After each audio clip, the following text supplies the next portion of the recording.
Welcome to దక్షిణాది news. నేను journalist Seshagiri Naidu.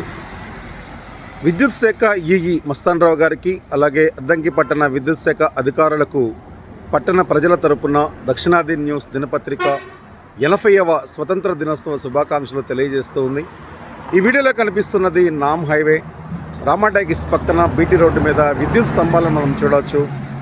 ఒక 10 రోజుల క్రితం విద్యుత్ శాఖ ఈఈ అలాగే టౌన్ అధికారులు ఈ యొక్క స్తంభాలని వెనక్కి జరుపుతామని చెప్పున్నారు.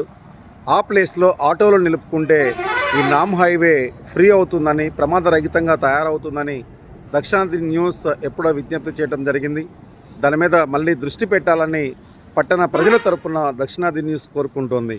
వాస్తవానికి స్వతంత్ర దినోత్సవ బహుమతిగా అద్దంకి పట్టణ ప్రజలకు విద్యుత్ శాఖ అధికారులు ఈ యొక్క విద్యుత్ స్తంభాలను వెనక్కి జరుపుతారని ఆశించాం. అయినా కానీ వాళ్ళు సరైన సమయంలో స్పందించలేదని అర్థమవుతోంది. కనీసం ఇప్పుడైనా మరి వాళ్ళు పూనుకొని ఈ స్తంభాలని వెనక్కి జరపాలని మరీ విజ్ఞప్తి చేస్తూ ఉన్నాము. జై హింద్, జై భారత్.